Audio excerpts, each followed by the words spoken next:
मित्रांनो 2026मध्ये बऱ्याचशा लोकांना सेकंड हँड डिझेल कार विकत घ्यायची, ती पण BS4.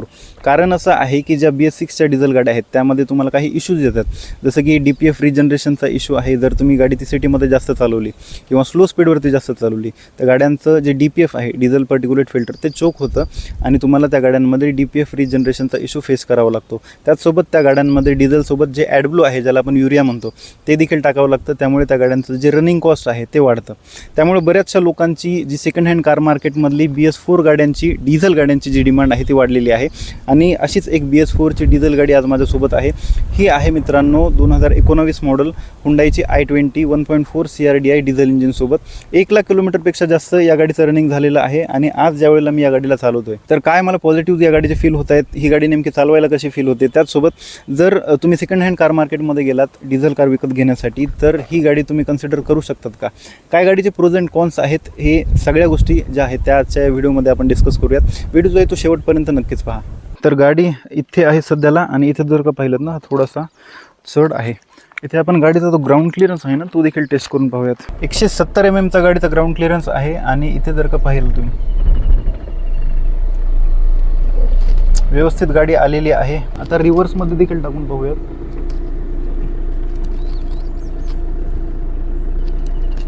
Okay, no any issue. बोनेटचा खालचा भाग आहे, जो अप्रोचिंग अँगल आहे तो देखील मी तुम्हाला या ठिकाणी दाखवतो, तो देखील व्यवस्थित आहे, म्हणजे लागणार नाही कुठेही. 6 स्पीडचा मॅन्युअल गिअरबॉक्स आहे. आणि रिव्हर्स टाकून आपण कॅमेराची क्वालिटी देखील चेक करूयात.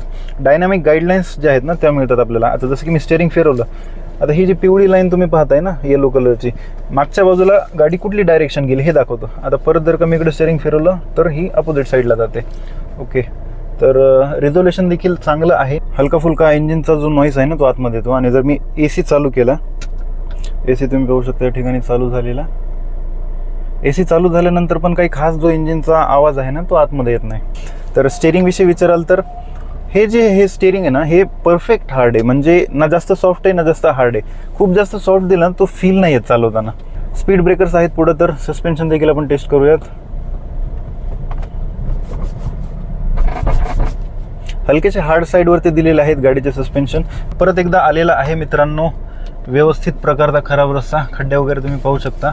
ॲक्च्युअलमध्ये खड्डे जे आहेत ना ते मोठे दिसत आहेत, कॅमेऱ्यामध्ये इतकं जस्टिफाय नाही करत आहे. चांगली स्पीड देखील मी मेंटेन करू शकतो. सस्पेन्शन नक्कीच हार्ड आहेत, पण स्लो स्पीडवरती देखील खड्ड्यांचं जे ॲब्झॉर्प्शन आहे ना ते खूप चांगलं आहे. शार्प खड्ड्यांमध्ये देखील ना तो सस्पेन्शनचा आवाज नाही, तो खट्ट करून येतो ना तो आला. आणि खूप चांगल्या प्रकारे मी या ठिकाणी स्पीड मेंटेन करू शकतो.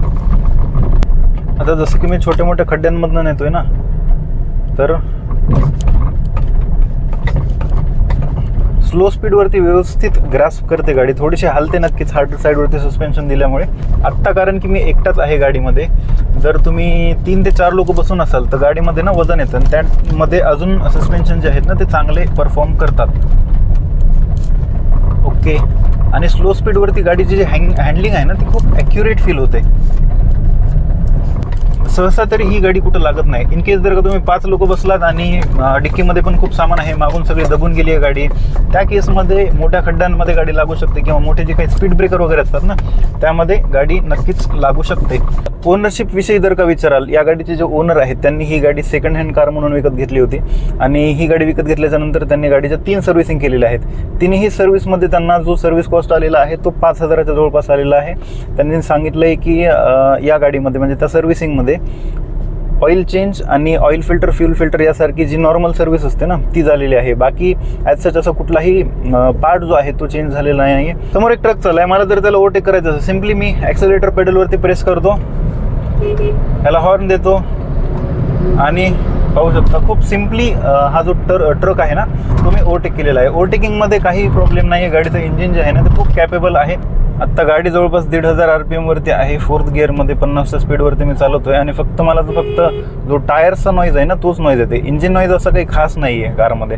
इंजिन रिफाईनमेंट जी आहे ना ती खूप चांगली आहे, त्यामुळे इंजिन मुळातच कमी आवाज करतं. आणि NVH विषयी जर का विचाराल तर डिझेलचा जो डॉमिनेटिंग थोडंफार व्हायब्रेशन असतं ते तुम्हाला प्रत्येक गाडीमध्ये मिळणार. भले मग ती मारुतीची डिझेल असेल किंवा मग जे हुंडाईची डिझेल आहे, टाटाची डिझेल आहे. तर या कारमध्ये कम्पॅरेटिव्हली रिफाईनमेंट चांगली आहे. NVH जे आहेत गाडीचे ते खूप कंट्रोल्ड आहेत. या गाडीचं आपण इन्सुलेशन टेस्ट करूयात. आता चारही काचं बंद आहेत आणि हॉर्नचा आवाज आहे का? काचं उघडलोय. आता आवाज का बाहेरचा आवाज?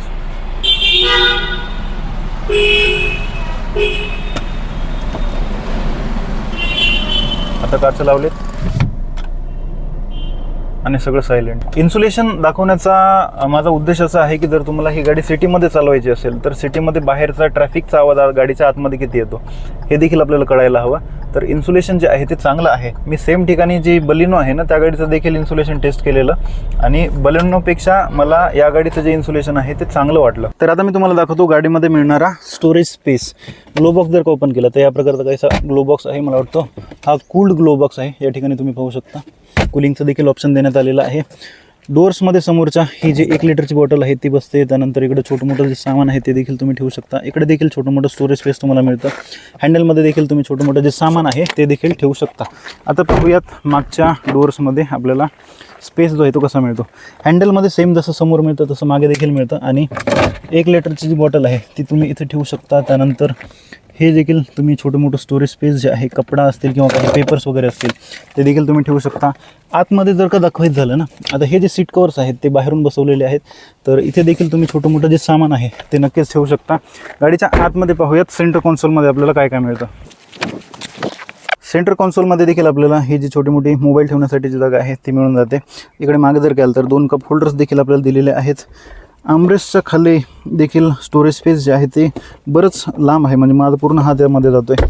हँडरेस्टच्या खाली देखील इथं जर का पाहिलं तर छोटं मोठं स्टोरेज स्पेस तुम्हाला इकडे देखील मिळून जातं. आता बघूयात गाडीच्या डिक्कीमध्ये जो आहे तो आपल्याला कसा स्पेस मिळतो. इकडे जर का पाहिलं ना तर या प्रकारात 285 लिटरचं हे जे बूट स्पेस आहे ते आपल्याला मिळतं. आणि हे जर का तुम्हाला कमी वाटत असेल तर सिम्पली हा जो पार्सल ट्रे आहे त्याला तुम्ही उतरवून घ्या आणि या ज्या सीट्स आहेत त्याला फोल्ड करा. तर हे जे काही भलं मोठं बूट स्पेस आहे हे तुम्ही वापरू शकता. 2000 RPMच्या नंतर जसं टर्बो स्पूल होतं गाडीचं तर जबरदस्त पॉवर मिळते. आणि कारण की जो टॉर्क आहे गाडीचा तो चांगला असल्यामुळं काय होतं की जो टर्बो लॅग आहे ना तो इतका जास्त असं फील होत नाही. 80ची स्पीड गाडी 1500 RPM वरती जी आहे ना ती क्रूज करते 6th गिअरमध्ये. आता या ओनरला ज्या वेळेला मी विचारलं तर त्यांनी सांगितलेलं की ही गाडी जी आहे त्यांना हायवेवरती 26-27 देखील त्यांना दिलेली आहे मायलेज, आणि सिटीमध्ये विचाराल तर 19-20च्या जवळपास दिलेलं आहे. खूप जास्त ट्रॅफिक असेल त्या केसमध्ये 16च्या जवळपास देखील हे मायलेज येतं. डिझेल इंजिनचा हाच एक फायदा आहे की तुम्ही कसंही जरी चालवलं मायलेज तुम्हाला चांगलंच त्या ठिकाणी मिळणार आहे. बाकी व्हायब्रेशन विषयी विचाराल तर हलकंसं व्हायब्रेशन जे आहे ते गिअर लिव्हरवरती फील होतं. स्टेरिंगवरती असं काही खास नाही आहे. पेडल्सवरती हलकं फुलकं जे व्हायब्रेशन आहे ते फील होतं. व्हिजिबिलिटी मित्रांनो या गाडीमध्ये चांगली मिळते. हा जो एरिया आहे ना हा बलेनोपेक्षा थोडासा चांगला आहे. इतकी जास्त ही स्लांटेड विंडस्क्रीन नाही आहे. IRVM पाहिलं तर मागची पूर्ण विंडस्क्रीन त्यामध्ये कव्हर होते. त्याचसोबत ORVM जर का पाहिले तर कम्पॅरेटिव्हली थोडेसे छोटे मला वाटतात नक्कीच. आत्ताची जी 3rd जनरेशन आहे ना त्यांचा काय आहे हा एरिया अजून थोडासा मोठा आहे. मित्रांनो हे आहे या गाडीचं डॅशबोर्ड. या डॅशबोर्ड जर का तुम्ही डिझाईन वगैरे पाहिलीत, हे जे ओव्हरऑल लेआउट जर का तुम्ही पाहिलं तर एक नक्कीच प्रीमियम फील जो आहे ना तो तुम्हाला कारमध्ये येतो. त्याचसोबत हे जे काही प्लास्टिक वापरलेलं आहे तुम्ही कुठलंही प्लास्टिक करा, हे बटन्सची क्वालिटी असेल, डॅशबोर्डचं प्लास्टिक असेल, एक ग्लो बॉक्सची जी ओपनिंग आणि क्लोजिंग असेल, सगळीकडनं तुम्हाला एक फील चांगलं येईल की गाडीमध्ये जे मटेरियल वापरलं हे जे प्लास्टिक आहे त्याची क्वालिटी खूप चांगली आहे. नेहमी हुंडाई आणि कियाच्या गाड्यांमध्ये हे जे काही प्लास्टिक असतं आणि इकडचं वरचं जरी प्लास्टिक असेल किंवा हे रूफवालं कवर असेल तर सगळ्या गोष्टींची जी क्वालिटी आहे ना ती तुम्हाला चांगली या ठिकाणी मिळून जाते. तर डॅशबोर्डमधनं किंवा इकडून असा खटखटचा चरचरचा आवाज यायला लागतो, तो वाला रॅटलिंग नॉईज तुम्हाला मॅक्झिमम हुंडाईच्या गाड्यांमध्ये पाहायला मिळणार नाही. गिअरमध्ये मी आता टाकलं, उजवा पाय माझा वर आहे आणि फक्त या ठिकाणी मी क्लच सोडतोय. थोडासा चढ देखील आहे, रस्ता जर का पाहिला ना हलकासा आहे मामूली. आणि या ठिकाणी बंद झाली गाडी. परत एकदा पाहूयात.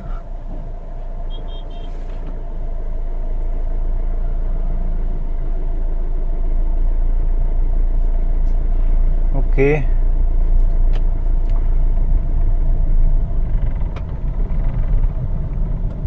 RPM खाली खाली येते, नॉकिंग वाढते गाडीमध्ये. गाडीची स्पीड 20. चल धन्नो चल. ओके, आता चांगली जवळजवळ स्पीड पकडते गाडी, पण पूर्ण क्लच मी अजून पण नाही सोडलेला. ओ हो हो हो, डिझेल इंजिनचा टॉर्क डॉमिनेटिंग. आणि पाहू शकता क्लच जे ते मी पूर्ण सोडले, ॲक्सिलरेटर नाही दाबलेलं अजून. आणि असंच पाहूयात की गाडी नॉर्मल किती जाते. आता 1000 RPM आहे, 40-41ची स्पीड आहे आणि गाडी झटके मारताना थोडंसं ॲक्सिलरेटर द्यावं लागेल. ओके, 5व्या गिअरमध्ये पण गाडी उचललेली आहे. तर हा जो आहे ना, हा डिझेल इंजिनचा टॉर्क असतो. 1.4 लिटरचं टर्बो डिझेल इंजिन आहे, BS4 इनलाईन 4 सिलेंडर. स्टिअरिंगची रिटर्नेबिलिटी देखील या ठिकाणी आपण टेस्ट करून पाहूयात. ओके, हाय स्पीडवरती गेलं ना तर नक्कीच हे स्टिअरिंग हार्ड होतं, जे व्हायला हवं. हाय स्पीडवरती या गोष्टीमुळे कॉन्फिडन्स वाढतो ड्रायव्हरचा. आणि 1900-2000 RPMच्या जवळपास गाडीची जी स्पीड आहे ती 100वरती येऊन टेकते. बऱ्याच वेळपासून मी गाडीला जे आहे ना, म्हणजे ब्रेकिंग पण करतोय, ॲक्सिलरेट पण करतोय, गाडी उभी पण होती काही वेळ चालू, आणि मायलेज तरी देखील मला 23.1चं शो करते. हाय स्पीड स्टेबिलिटीमध्ये या गाडीची जे हार्ड सस्पेन्शन आहेत ते तुम्हाला खूप चांगल्या प्रकारे हेल्प करतात. हलका फुलका जर का खराब रस्ता असेल, तुम्ही हाय स्पीडमध्ये जात असाल तर त्या ठिकाणी देखील व्यवस्थित हे सस्पेन्शन त्या खड्ड्यांना, त्या दगडांना, ते जे काही ग्रूव्ज वगैरे आहेत त्यांना व्यवस्थित ॲब्झॉर्ब करतात. जे काही रस्त्याचे इंड्युलेशन्स आहेत त्यामध्ये देखील हे सस्पेन्शन तुम्हाला खूप जास्त कोऑपरेट करतात. त्याचसोबत इन केस जर तुम्हाला 100-120वरती क्रूज करायचे त्यावेळेला देखील खूप चांगली स्टेबिलिटी हे सस्पेन्शन ही गाडी तुम्हाला देणार आहे. कुठलीही मित्रांनो सेकंड हँड डिझेल कार जर का तुम्ही विकत घ्यात असाल ना, तर त्यामध्ये तुम्ही 3 गोष्टी नक्की लक्षात ठेवा. सगळ्यात पहिली गोष्ट अशी आहे की डिझेल गाड्या जे आहे ना ते जास्त रनिंगवाले असतात, त्यामुळं किलोमीटर त्या गाडीचे जेन्युइन आहेत का, मीटर बॅक तर नाही आहे ना, या सगळ्या गोष्टी तुम्हाला व्यवस्थित चेक करायच्या. दुसरी गोष्ट अशी आहे की डिझेल इंजिनचा जो मेंटेनन्स आहे तो कम्पॅरेटिव्हली पेट्रोल इंजिनपेक्षा थोडासा जास्त असतो. तर गाडीच्या इंजिनमध्ये काही काम तर नाही आहे ना, हे देखील तुम्हाला तपासून पाहायचं आहे. कारण गाडी घेतल्यानंतर जर तुम्हाला त्या गाडीमध्ये इंजिनमध्ये काम करावं लागत असेल तर ते तुम्हाला खूप महागात पडू शकतं, खूप खर्चिक देखील पडू शकतं. तर मित्रांनो, हेच सगळं होतं Hyundai i20 डिझेलबद्दल. अपेक्षा करतो हा व्हिडिओ जो आहे तो तुम्हाला आवडला असेल. व्हिडिओ कसा वाटला ते मला प्लीज कमेंटमध्ये सांगा. आणि जर गाडीविषयी काही अजून डाऊट्स असतील तर ते तुम्ही मला कमेंट्समध्ये किंवा इंस्टाग्रामवरती DM देखील विचारू शकता. भेटूयात अशाच एका नवीन व्हिडिओमध्ये. खूप खूप धन्यवाद. जय हिंद, जय महाराष्ट्र.